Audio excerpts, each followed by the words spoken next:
बात कर लेते हैं लखनऊ के लुलु मॉल की, जिससे लेकर विवाद लगातार बढ़ रहा है। नमाज पढ़ने का मामला कैसे एक बार फिर से विवादों में है, दिखाते हैं। लखनऊ के लुलु मॉल के नमाज विवाद में आचार्य परमहंस ने एंट्री मारी है।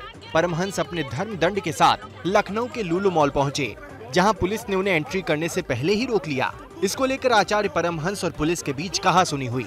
पुलिस ने आचार्य परमहंस को हिरासत में ले लिया। तो वहीं दूसरी तरफ मॉल में नमाज पढ़ने वाले 4 आरोपियों को लखनऊ पुलिस ने गिरफ्तार कर लिया है। आरोपियों की पहचान मोहम्मद रेहान, आतिफ खान, मोहम्मद लुकमान और मोहम्मद नोमान के रूप में हुई है। वायरल वीडियो में 9 लोग लुलु मॉल में नमाज पढ़ रहे थे। पुलिस बाकी 5 आरोपियों की शिनाख्त में जुटी है।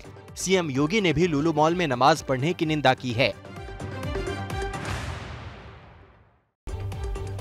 अब बात एक और विवाद की। सेना भर्ती में जाति को लेकर जंग शुरू हो गई।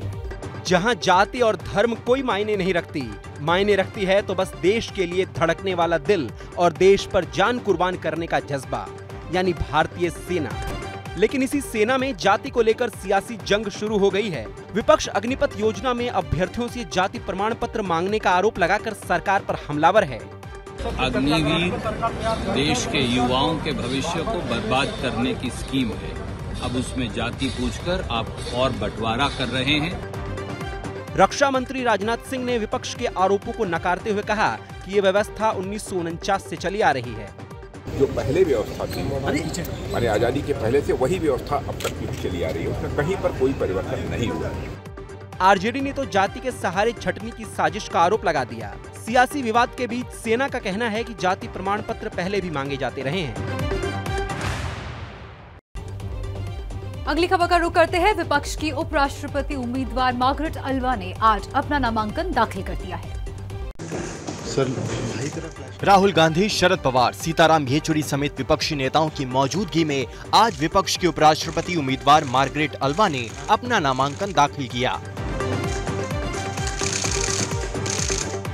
मार्गरेट अल्वा के नामांकन में संजय राउत की मौजूदगी ने कई लोगों को हैरान भी किया, क्योंकि शिवसेना राष्ट्रपति चुनाव में एनडीए के समर्थन में थी, लेकिन अब वो विपक्ष के उम्मीदवार के पीछे खड़ी है। खैर, मार्गरेट अल्वा का नामांकन तो हो गया, लेकिन बीजेपी कांग्रेस पर निशाना दागने का मौका नहीं छोड़ रही। बीजेपी का दावा है कि मार्गरेट अल्वा खुद कांग्रेस को भ्रष्टाचारी पार्टी बता चुकी हैं। कांग्रेस करप्ट पार्टी है, ये सारे विपक्षी मिलकर कह रहे हैं, क्योंकि मार्गरेट अल्वा ने ये बातें की। उन्होंने कहा कि डिफेंस डील गांधी फैमिली करती है, पैसा लेके टिकट जो है गांधी फैमिली बांटती है। 5 बार की सांसद और 4 राज्यों की राज्यपाल रही मार्गरेट अल्वा ने करेज एंड कमिटमेंट नाम की किताब भी लिखी है।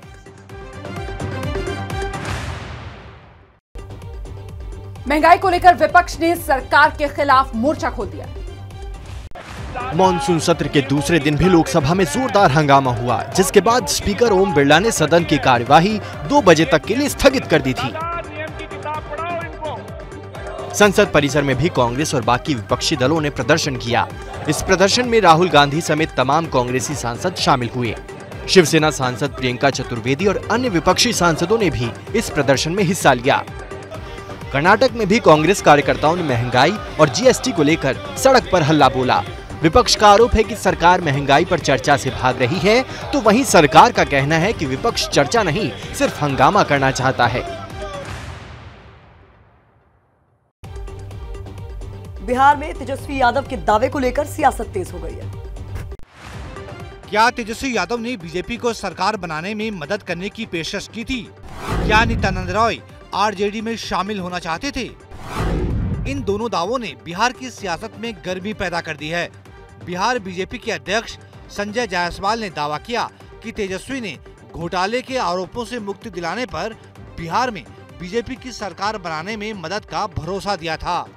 तेजस्वी यादव जी और उनके परिवार पे जिस तरह के घोटाले मौजूद हैं, कोई उनको दुनिया में मदद नहीं कर सकता है। उनको जेल तो जाना ही पड़ेगा और इस तरह के कॉम्प्रोमाइज भारतीय जनता पार्टी भ्रष्टाचार से कभी नहीं करती है।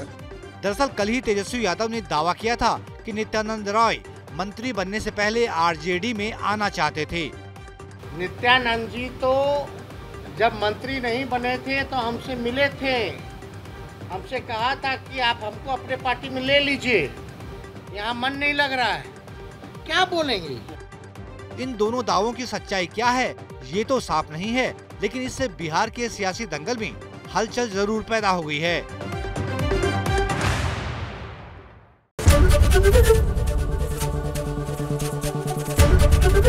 एबीपी न्यूज आपको रखे आगे।